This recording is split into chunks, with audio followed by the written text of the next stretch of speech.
You don't know the... Oh. Anyway, don't worry about it. Jaya Radha Madhava Kunja Bihari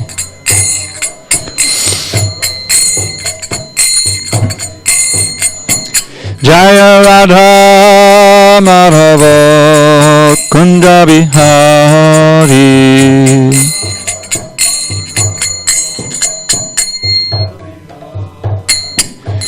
Gopiyana Vallabha Girivaradhari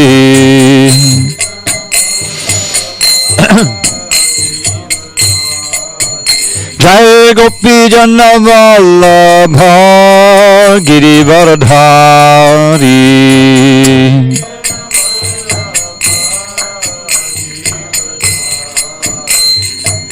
Yashodanandana Brajajana Ranjana Yashodanandana Brajajana Ranjana Yamuna Tira Vanachari Yamuna Tira Vanachari Jaya Radha Madhava Kunja Bihari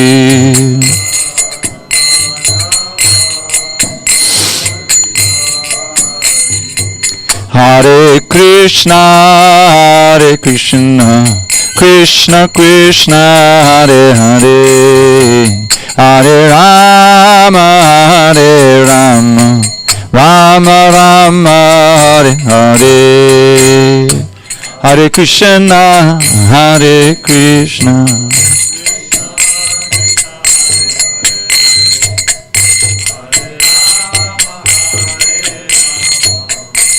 Rama Hare Krishna Krishna Krishna Hare Hare Hare Rama Rama Rama Hare Hare Hare Krishna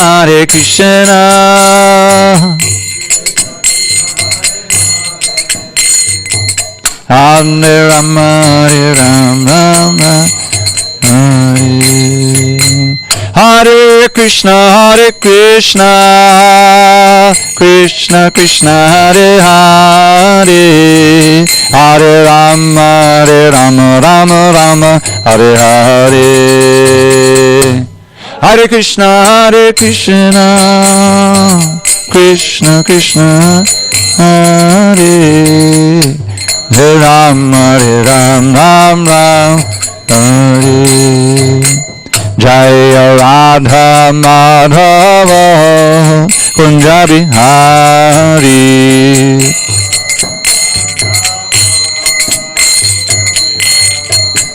Jaya Radha Madhava Kunja Bihari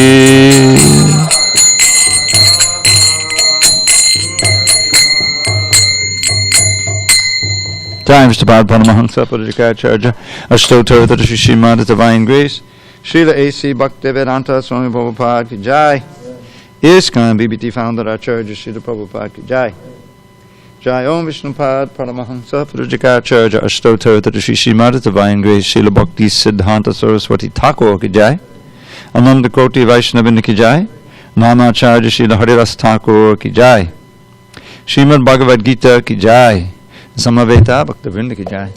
All glories to the assembled devotees. All glories to the assembled devotees. All glories to the assembled devotees. All glory to Shri Guru and Gauranga. Okay, just give me 1 second here. Om Namo Bhagavate Vasudevaya. Om Namo Bhagavate Vasudevaya.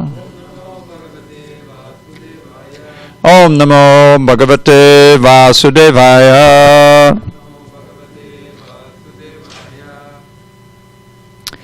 On this 13th day of April 2021 in SanDiego, a reading from Srimad Bhagavad Gita as it is, translation and commentary by His Divine Grace A.C. Bhaktivedanta Swami Prabhupada. We are in chapter 9 entitled The Opulence of the Absolute. Text number 9, page 431.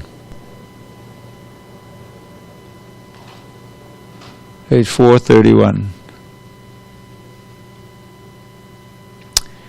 Matchita Madgata Prana Bodhiyantah Parasparam Katayantash Chamam Nityam Tushyanti Charamanticha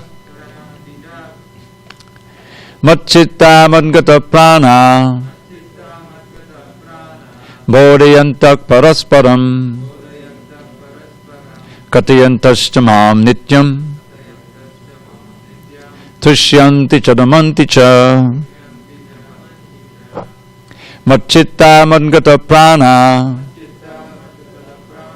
Bodhiyantak Parasparam Katayantash Chamam Nityam Tushyanti Chadamanti Cha Matchitta Madgata Prana Bodhiyantak Parasparam Katayantash Chamam Nityam Tushyanti Chadamanti Cha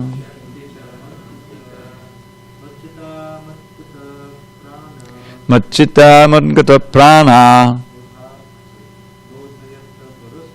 Bodhiyantak Parasparam Katayantash Chamam Nityam Tushyanti Chadamanti Cha Matchita Madgata Prana Bodhiyantak Parasparam Katayantash Chamam Nityam Tushyanti Chadamanti Cha Matchita Madgata Prana Bodhiyantak Parasparam Katayantash Chamam Nityam Tushyanti Chadamanti Cha Matchita Madgata Prana Bodhiyantak Parasparam Katayantash Chamam Nityam Tushyanti Chadamanti Cha. Matchita, their minds fully engaged in me. Mat Gata Prana, their lives devoted to me. Bodhiyantah, preaching, parasparam, among themselves, Katayantaha, talking, cha also, mam, about me, Nityam, perpetually, Tushyanti, become pleased, cha also, Ramanti, enjoy transcendental bliss, cha also. Translation. The thoughts of my pure devotees dwell in me, their lives are fully devoted to my service, and they derive great satisfaction and bliss from always enlightening one another and conversing about me. Purport. Pure devotees, whose characteristics are mentioned here, engage themselves fully in the transcendental loving service of the Lord. Their minds cannot be diverted from the lotus feet of Krishna. Their talks are solely on the transcendental subjects. The symptoms of the pure devotees are described in this verse specifically.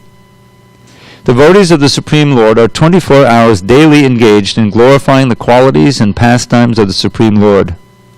Their hearts and souls are constantly submerged in Krishna, and they take pleasure in discussing him with other devotees. One second. Sorry. In the preliminary stage of devotional service, they relish the transcendental pleasure from the service itself, and in the mature stage, they are actually situated in love of God. Once situated in that transcendental position, they can relish the highest perfection which is exhibited by the Lord in his abode. Lord Chaitanya likens transcendental devotional service to the sowing of a seed in the heart of the living entity. There are innumerable living entities traveling throughout the different planets of the universe, and out of them there are a few who are fortunate enough to meet a pure devotee and get the chance to understand devotional service.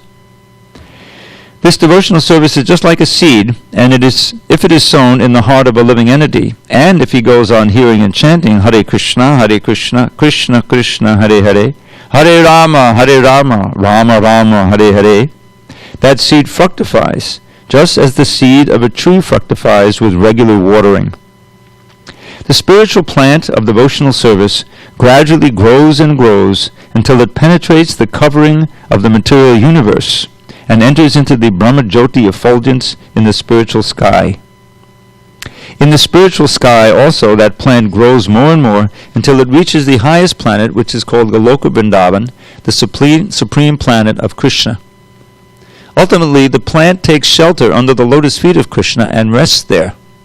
Gradually, as a plant grows fruits and flowers, that plant of devotional service also produces fruits, and the watering process in the form of chanting and hearing goes on. This plant of devotional service is fully described in the Chaitanya Charitamrita, Madhya Lila chapter 19. It is explained there that when the complete plant takes shelter under the lotus feet of the Supreme Lord, one becomes fully absorbed in love of God. Then he cannot live even for a moment without being in contact with the Supreme Lord, just as a fish cannot live without water. In such a state, the devotee actually attains the transcendental qualities in contact with the Supreme Lord. The Srimad Bhagavatam is also full of such narrations about the relationship between the Supreme Lord and his devotees. Therefore, the Srimad Bhagavatam is very dear to the devotees, as stated in the Bhagavatam itself, 12:13-18. Srimad Bhagavatam Puranam Amalam Vaishnavanam Priyam. In this narration, there is nothing about material activities, economic development, sense gratification, or liberation. Srimad Bhagavatam is the only narration in which the transcendental nature of the Supreme Lord and his devotees is fully described. Thus, the realized souls in Krishna consciousness take a continual pleasure in hearing such transcendental literatures, just as a young boy and girl take pleasure in association. Om Jnana Timirandasya Jnanandjana Shalakaya Chakshu Unmilitam Mena Tasmai Shri Gurave Namaha. I was born in the darkest of ignorance, but my spiritual master, Srila Prabhupada, opened my eyes with the torchlight of knowledge. I offer my humble obeisance unto him and all members of Sri Parampara. So this is the second of the 4 key verses of the Bhagavad Gita.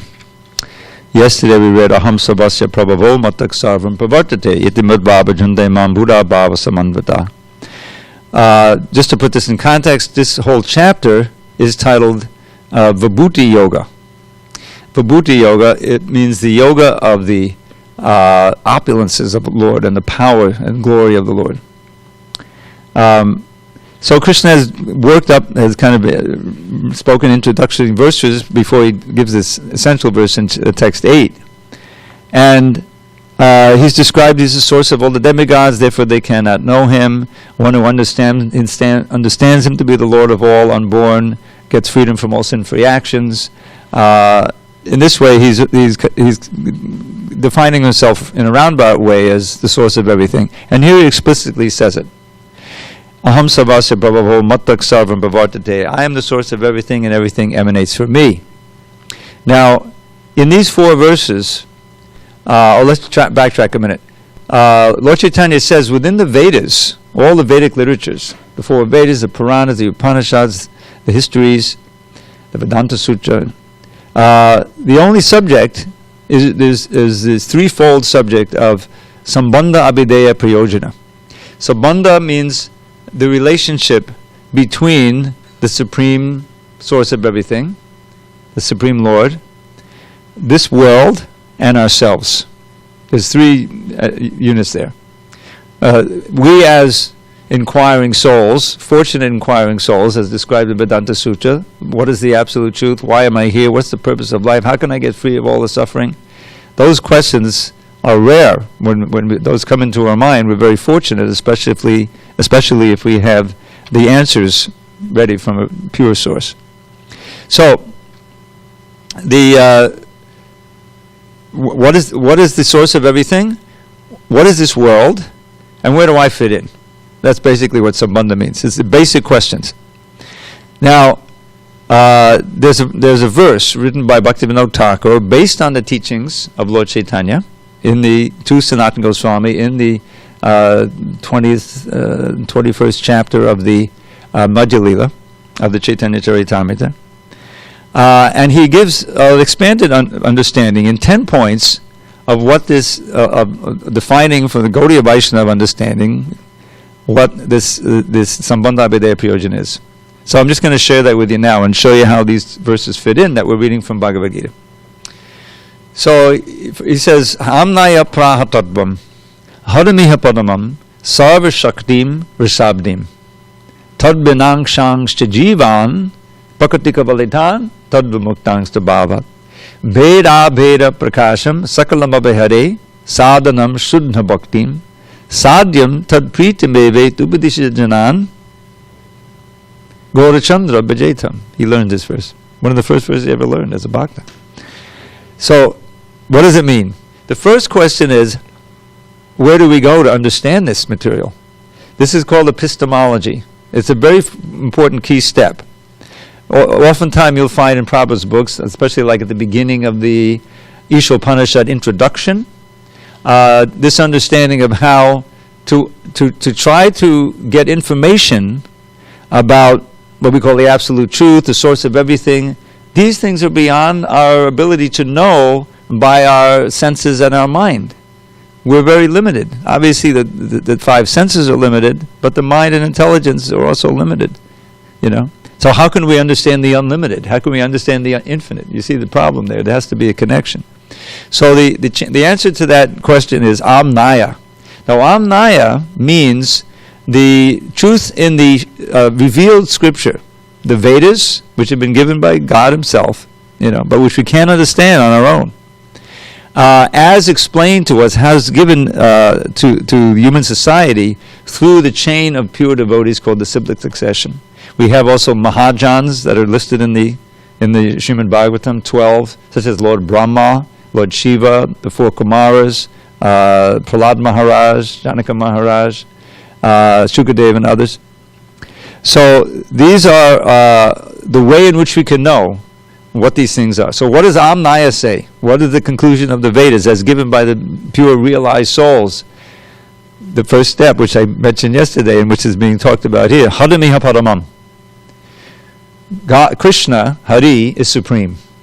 And what does that mean? That's defined in the next verse. Sarva Shaktim.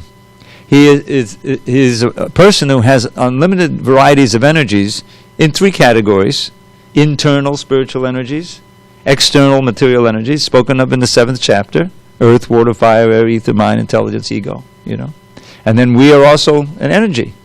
We're spiritual, but we're marginal. Because we're minute, we can be influenced by the external or the internal energy. So those are the three divisions generally given. What else about Hari? Hadami Sarva Shaktim Risabdim. It's the very key understanding for bhaktas. Because we're not just interested in philosophy and understanding, we're interested in love. We're interested in prema. It's spoken of here. So Risabdi, an ocean of rasa. Krishna is an ocean of rasa. Meaning that he has an infinite number of relationships that he enjoys with his devotees in the spiritual world.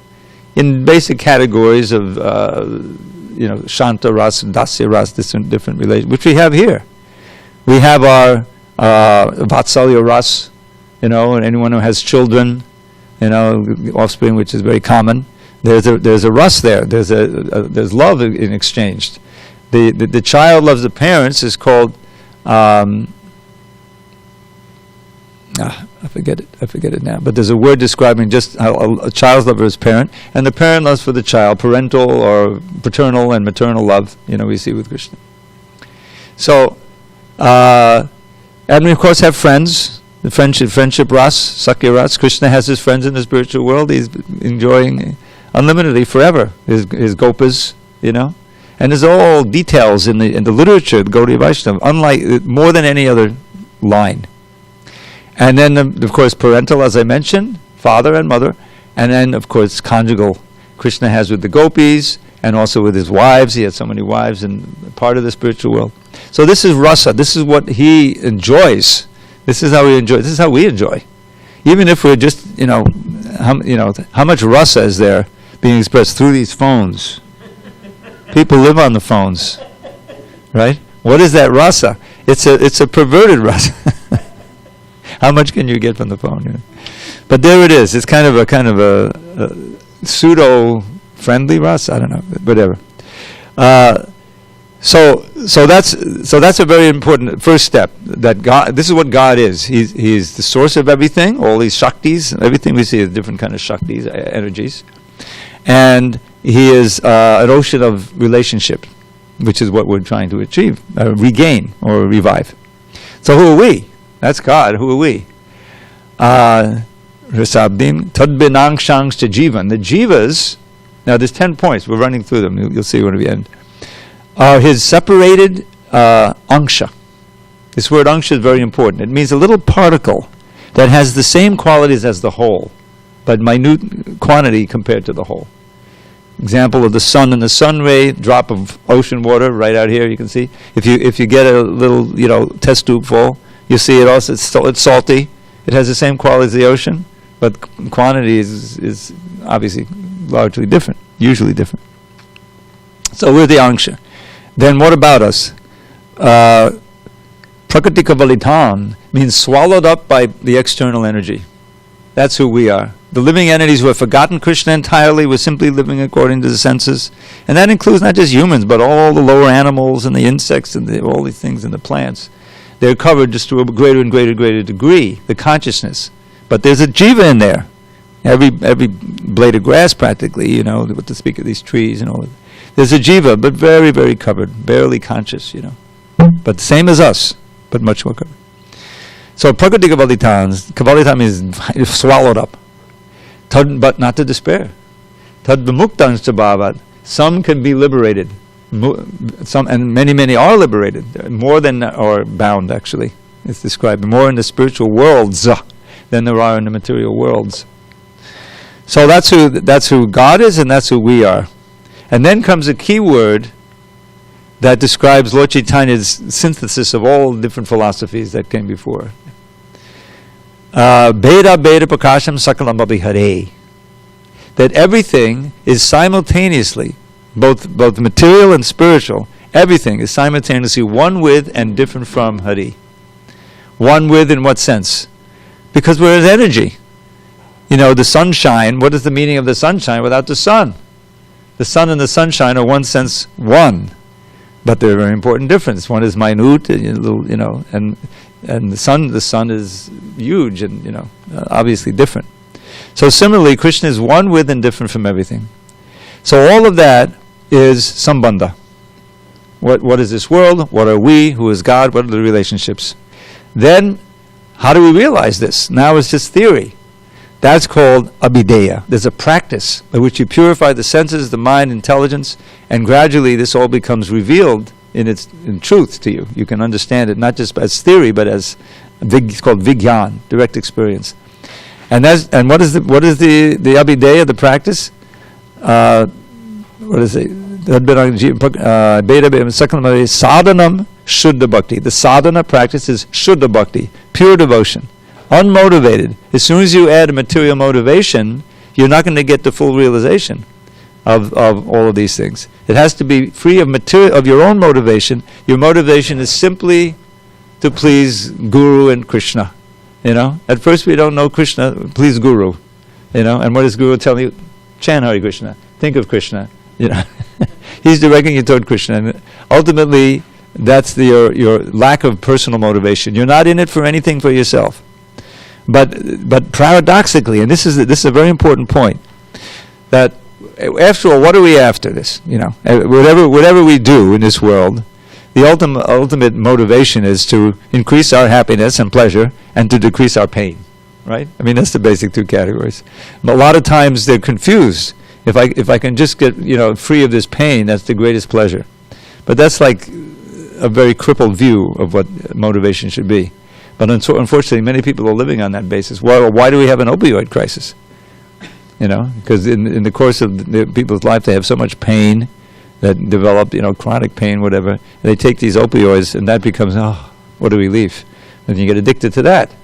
And so it's a very kind of, crippled existence. But real pleasure means to awaken our natural relationship in rasa, with Krishna, which can be enjoyed forever, ever increasingly. Where is there any material happiness that can be enjoyed forever? Even for a few hours, it just gets very hackneyed, and ultimately it produces tremendous suffering. The more you try to whip these senses, and enjoy in that way. It's not natural for the soul. But it is natural for the soul to enjoy ever-increasing pleasure in relationship to Krishna through this service. So that's our sadhana. Starting from where we're at, using these very senses and mind, which are not pure, to link up to Krishna and become purified. Just like the sun can purify any dirty place if it shines on it long enough.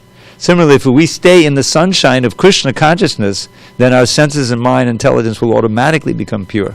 We don't have to have any extraneous process. All right, now what's the goal of all this? Understanding this, practicing sadhya. You have the sadhana, the practice, and the sadhya, the goal. Those are what we should really understand. What is the ultimate goal in life, and how can I achieve it? If we find someone who we think might know that, we should ask them those questions. That would be answered in Prabhupada's books. So the sadhya is love for God.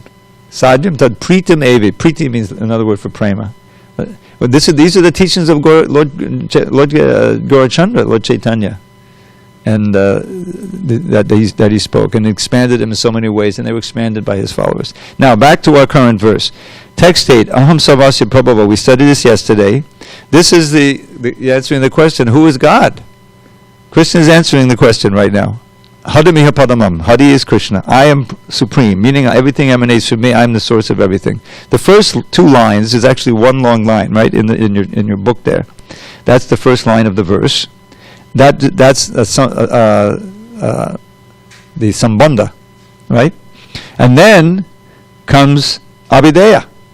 Those who know this, they worship me, bhajanti. You see? They're intelligent, Buddha, and they worship me with all their hearts. And then it goes on in text 9, the one we read, how they think of me. That's the first thing. Machita. In this age, the best way is chanting the holy name. That's, no prerequisites. Anyone, anytime, any place can chant. I think there was a pastime where Lord Chaitanya was wondering about the mantra, what can I chant, in the privy. And there's a little boy, Gopal, who said, you can chant Hare Krishna in the privy, And he said, oh, thank you, you're my guru. So he became Gopal Guru. Isn't there something like that? It's always appropriate to chant Hare Krishna. It's like someone wrote me, or they called me or text me or something, this was a while back, a few months. What about, in Mayapur, you can attend Mangalarti, you just get online, press the right buttons at the right time, and there you see, Mangalarti is going. So then they have a special altar from the Shringadev. I don't know if you've seen it or you visit, yeah. So that's really how it's supposed to be, because it's not the same rasa. You have Radha Krishna and the 8 gopis, you're not supposed to, you can do what I do, it's not a big deal. You don't look at Radha and Krishna and chant in the Shringa mantras. That's rasabhas. I learned this from Mahatma, who used to be a major, devotee here. But you can to the Nrsimha altar, you can chant Hare Krishna. It's always appropriate to chant Hare Krishna because all the incarnations are within Krishna, you see. But to chant the Shringa mantras before Radha and Krishna is, what are you thinking of? I'm ripping apart Hiranyakashipu and you're looking at Radharani and you see the thing? It means you're not thinking. So I'll look tomorrow when we chant it. You'll see, I'm either closing my eyes or looking down. I'm not looking at those deities when you chant it. Tabakada kamalamare, it's rasabhas. I mean, I don't want to, freak anyone out, but it's an easy enough thing to do, So the point is that the practice is matchita, and then madgata prana. It's more than just thinking. It's more than just meditating. You're using your life energy. In other words, your activities of all the senses and mind, that should be also engaged in Krishna, madgata. Their life energy is gone to me. And what do they do for enjoyment? Here it is. Bhagavad Gita class, Monday, Tuesday, Wednesday. No, it doesn't say that here, but that's what. Bodhiyantak parasparam katayantastamam nitya. Bodhiyantak means what? Preaching to each other. In other words, exchanging, hearing and chanting. Parasparana katadam pavanam bhagavad yasham metodati metostuste nibita metadapana. This is in the 11th canto. The same idea. Paraspara means mutually, see? Parasparana katanam.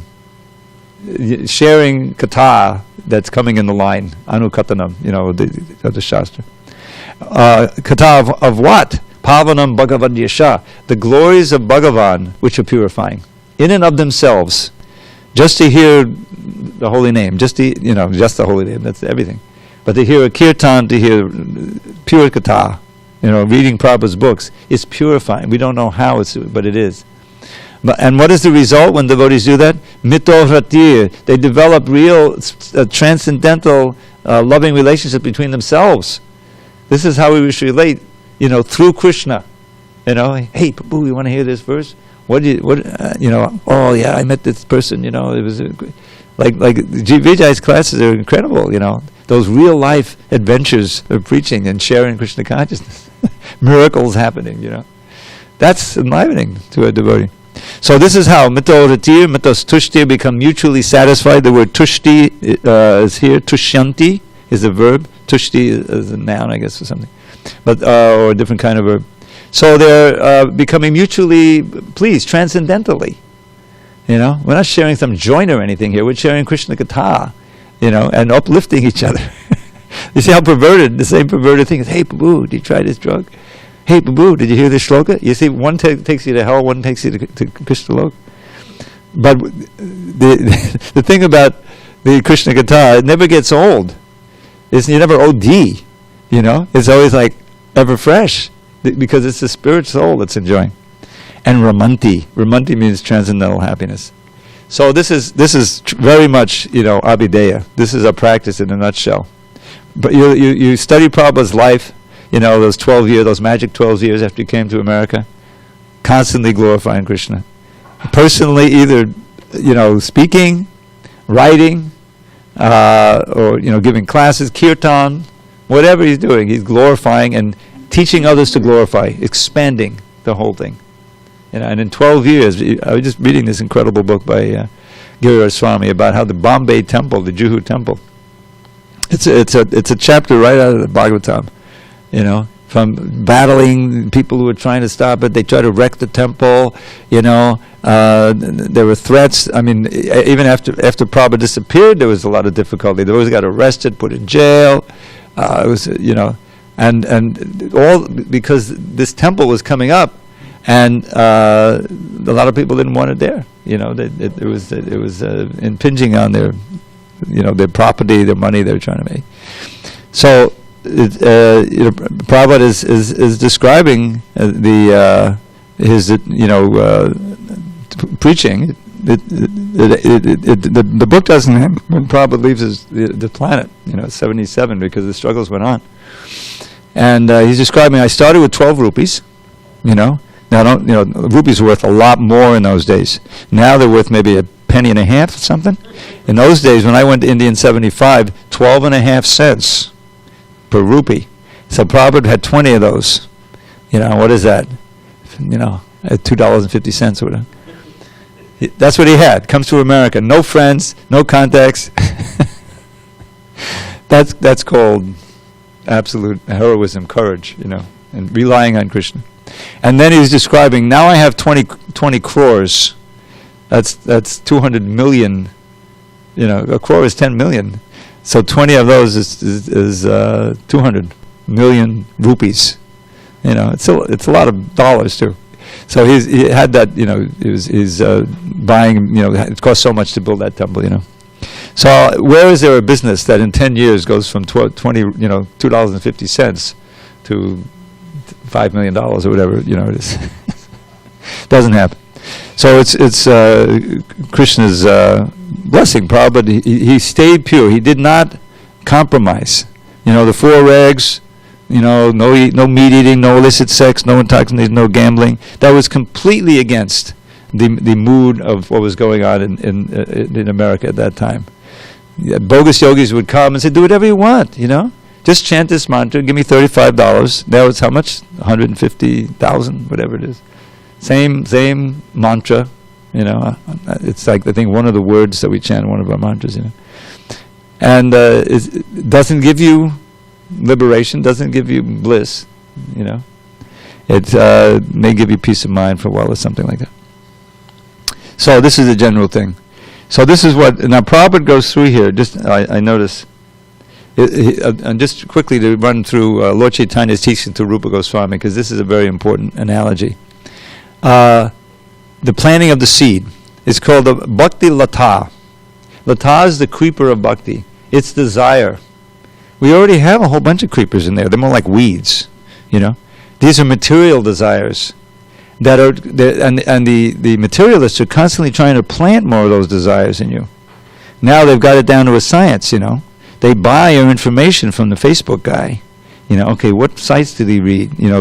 Amazon, what do they buy already? Maybe I can sell them more of the same thing, right? So then you get in your inbox, you get advertisements for just those type of things that you bought before, that all to plant a desire seed in your heart, so that you press the buttons that send the money to them. It's a perverted reflection. Lord Chaitanya describes the planting of the seed of devotion, the Bhakti Lata Bija, in the form of the instructions from the spiritual master, the instructions coming from Shastra, which plant the seed of faith, because all of this is like beyond our ability to really know. It's amazing. Prabhupada brought with him not just the teachings, but the whole world, the whole spiritual world. And he was able to get people to chant the holy name, and therefore open themselves up to experience of it, even not full experience, but some experience, so that it all became credible. When you read about, the stories or the accounts in the Bhagavatam and all of these things, it's incredible. Most people say that that's obviously mythological, but it's not. It is the absolute truth that seems mythological because our vision and our understanding is so crippled by material energy. So Prabhupada was able to plant enough faith, that seed, in those early followers, so that they would follow him. They would follow his instructions. Chant the holy name. Don't do this. Don't associate with it. Read my books. Okay, that rather than other books, and like that, and gradually become purified, so that they in turn could plant the seed in others. Just like a salesman who really has tasted or experienced the product he's selling, and he really likes it, he can be a very convincing salesman. That's why the book distributors can do miracles. They had there's stories about some Karmi bookseller who saw how the devotees were so successful. He says, well, let me get in on that. Couldn't sell anything, because he didn't really believe in the books. He had no idea. He wasn't a devotee, But a simple devotee who really is empowered by Krishna can convince someone to take a book that is amazing, full of all kinds of amazing things, because there's some genuine experience. So, the planting of the seed. Now, we have to water that seed. And what's the main water? Yeah, hearing and chanting. Shravan Kirtan Jal. That hearing and chanting, especially the holy name, that waters the seed and it sprouts, and the plant starts to grow. And then we have to fence it all around. What's the dangers to the plant? The main danger? Aparad.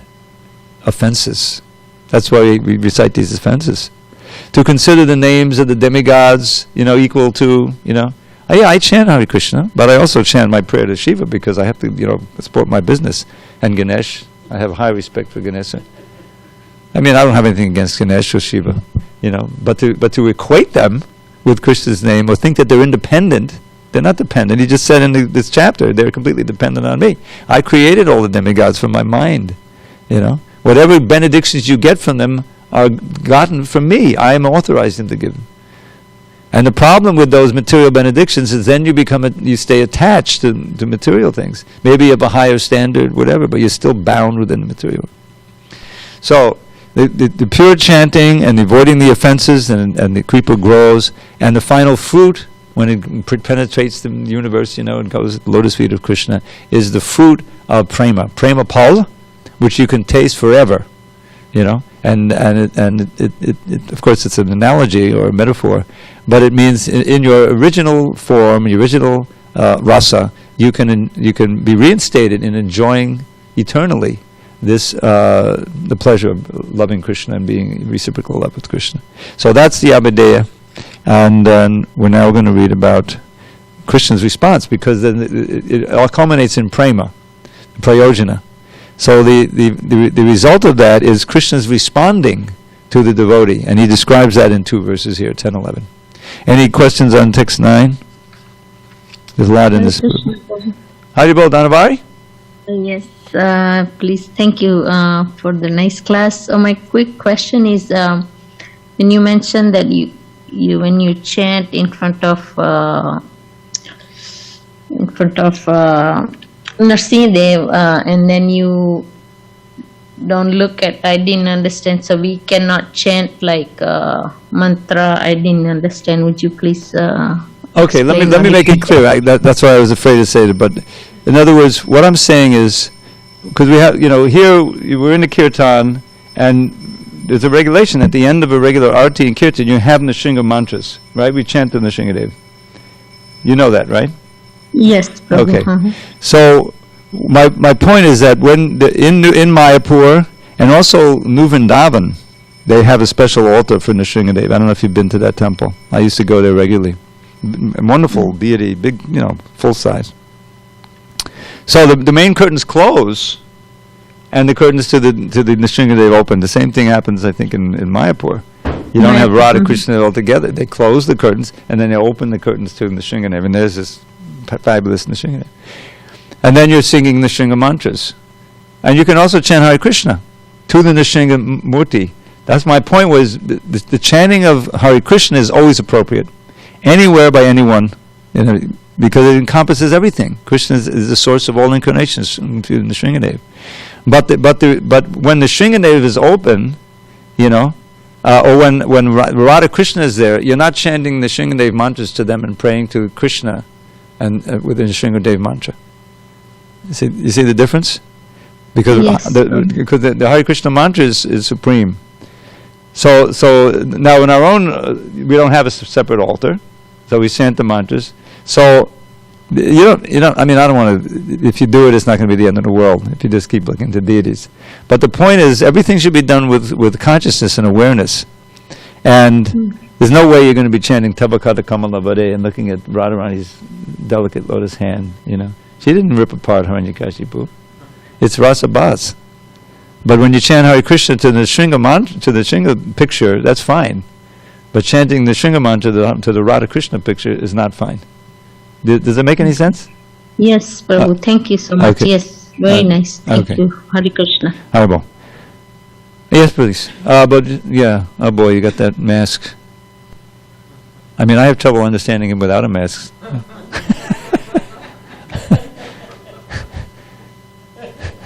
Sorry, Prabhu, I didn't mean to insult you. My poor ears. Okay. Fine, Prabhu. Prabhu, I was thinking, is it offensive if we chant Nrsinga mantra in front of Radha Girdhari? In front of? The curtain is open and we are chanting. It's not. It's not offensive to chant it, but it indicates you're not really thinking of getting into the mood of the whole thing if you're looking at Radha Krishna and you're chanting that. I'm sorry, it's impossible. So you'll see, if you look at me, you'll see I've got my eyes closed and we're looking at somewhere else. I picked it up from Mahatma because I never thought of it, but then I realized, yeah, he's right. That's the way it should be. Boy, I hope I don't get into trouble with this. Get back to Maharaj. Anyway, it's not that, it's not difficult to execute, but it's the way it should be. Okay, thank you. Okay. All right, text 10. This is a very famous verse, very important verse. Tesham satati yuktanam bhajatam priti purvakam tadami buddhi yogam tam yena mamapi yanti te. To those who are constantly devoted to serving me with love, I give the understanding by which they can come to me. Purport. In this verse, the word buddhi yogam is very significant. We may remember that in the second chapter, the Lord instructing Arjuna said that he had spoken to him of many things and that he would instruct him in the way of buddhi yoga. Now buddhi yoga is explained. Buddhi yoga itself is action in Krishna consciousness. That is the highest intelligence. Buddhi means intelligence, and yoga means mystic activities or mystic elevation. When one tries to go back home, back to Godhead, and takes fully to Krishna consciousness in devotional service, his action is called buddhi yoga. In other words, buddhi yoga is the process by which one gets out of the entanglement of this material world. The ultimate goal of progress is Krishna. People do not know this, therefore the association of devotees and the bona fide spiritual master are important. One should know that the goal is Krishna, and when the goal is assigned, then the path is slowly but progressively traversed, and the ultimate goal is achieved. When a person knows the goal of life but is addicted to the fruits of activities, he is acting in karma yoga. When he knows that the goal is Krishna, but he takes pleasure in mental speculations to understand Krishna, he is acting in jnana yoga. And when he knows the goal and seeks Krishna completely in Krishna consciousness and devotional service, he is acting in bhakti yoga, or buddhi yoga, which is the complete yoga. This complete yoga is the highest perfectional stage of life. A person may have a bona fide spiritual master and may be attached to a spiritual organization, but if he is still not intelligent enough to make progress, then Krishna from within gives him instructions so that he may ultimately come to him without difficulty. The qualification is that a person always engage himself in Krishna consciousness and with love and devotion render all kinds of services. He should perform some sort of work for Krishna, and that work should be with love. If a devotee is not intelligent enough to make progress on the path of self-realization, but is sincere and devoted to the activities of devotional service, the Lord gives him a chance to make progress and ultimately attain to him. So, this buddhi yoga, which is, as Prabhupada points out, is spoken of earlier, it emphasizes obviously the intelligence. And one thing I always think of when I read this about buddhi yoga, if you turn to chapter 6, text 20 to 23, yes. This describes the samadhi of the dhyana yoga process, of meditative yoga. And Prabhupada makes the point that ultimately, this samadhi, what's described here, also describes the perfection of bhakti yoga. So listen to this. The perfection is characterized by one's ability to see the self by the pure mind and to relish and rejoice in the self. In that joyous state, one is situated in boundless transcendental happiness, realized through transcendental senses. Now what that describes, if you look at the Sanskrit here, sukhamatyantikam yattad, the transcendental happiness, right? Second verse. Buddhi grayam atindriyam. You see that buddhi?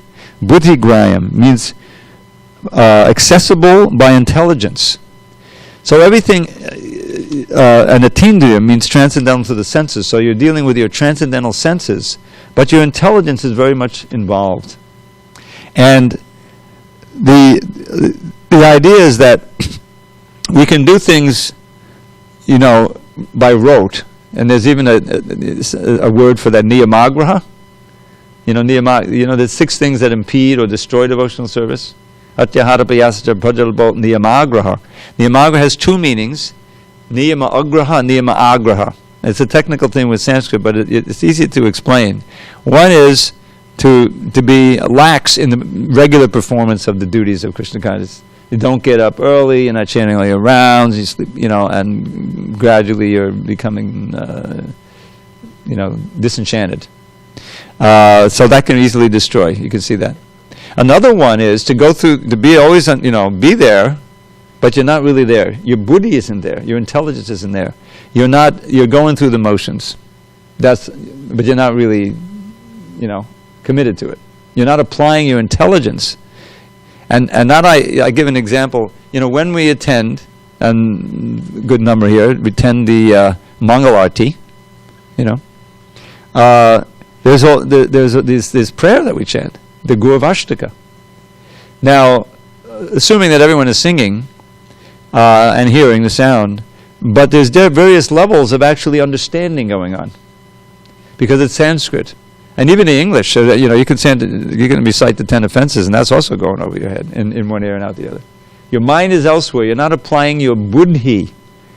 So that buddhi, that full concentration and absorption in the meaning of the words, because it's all coming through the meaning, the purport. Purport means meaning. I don't know if you know that. That's what the meaning of the word is. Purport. Purport is meaning. That's a different experience. That's the Krishna is giving you, the ability to concentrate, but it's our decision to do that and accept the meaning. Sometimes it really challenges us. Guru Mukha Padma Vakya Chitte Te Koriya Aike. And that song, that's the other song we sing to the Guru, which Prabhupada once said is the most important part of the morning program, by the way. He's saying, Guru Mukha Padma Vakya. Alex, what does that mean? Yeah. A mouth of the Guru, coming from the mouth. Lotus mouth. Padma. The Vakya is, those are the words. And then the key element, the Chitte Te Koriya Aikya. Ravi, what does it mean?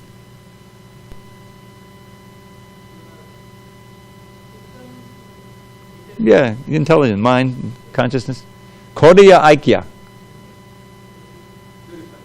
No. Make it one. In other words, make the words of the spiritual master one with your heart, and then Arnakariya Monayasha, don't desire anything else. That's a challenge. But it's certainly not going to happen unless you understand the meaning. That's why, that's why we say, it's not, my only desire is to have my consciousness purified by the words emanating from the spiritual master. We edited that, right? That's not what Narottam wrote. He's writing this song and he's saying, oh brothers, make the words of the Guru coming from his lotus mouth one with your heart. We're not there yet. It's not. The reason I did that is that every time we say that, we're lying in front of the deity. If that it's true that the words are one with my heart, then you're in an advanced state. They may be somewhat one with, but to make me completely one with and not desire anything else, no, that's pure devotion. So that's where he has, may my only desire to be to have, like that.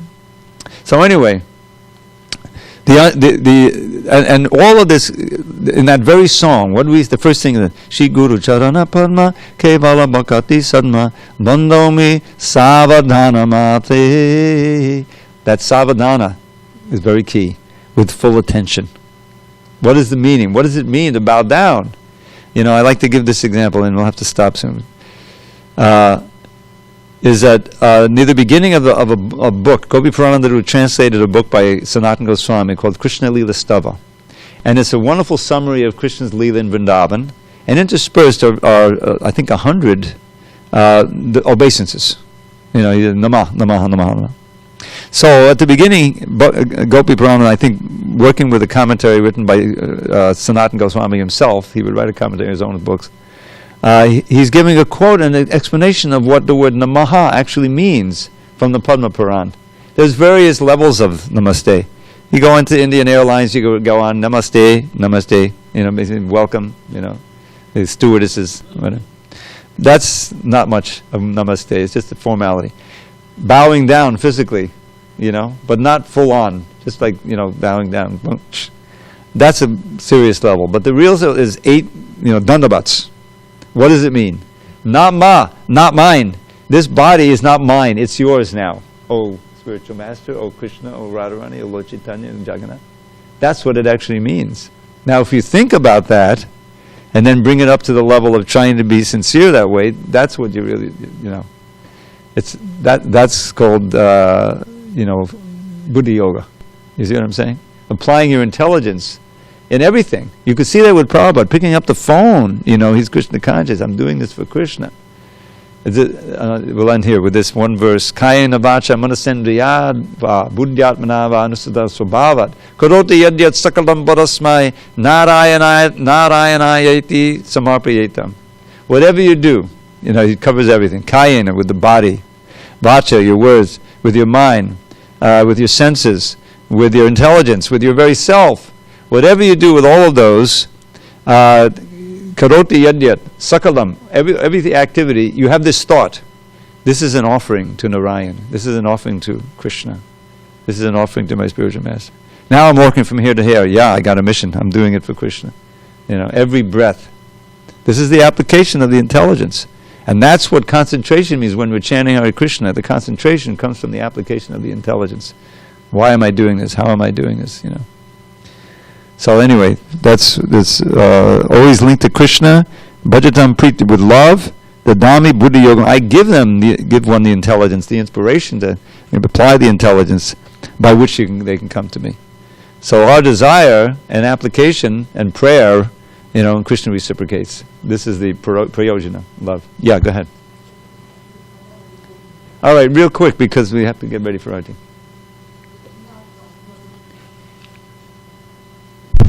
Hare Krishna, Rakhi Mataji, you can go ahead and speak your questions. Haribol, speak. Hare Krishna, Hare Krishna, I was on mute.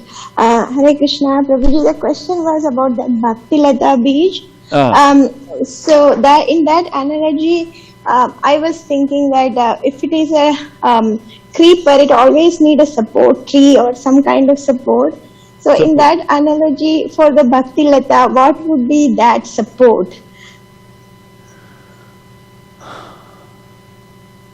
Yeah. I'm trying to think. Is it the words of the spiritual master? I don't want to guess. That's a good point. And I'm going to look and see if there's something in the Chaitanya Charitamrita about that. Okay. Generally, Thank you very much. But we'll get back to you.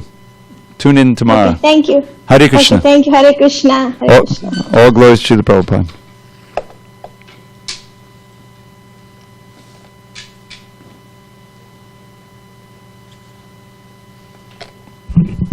Hare Krishna.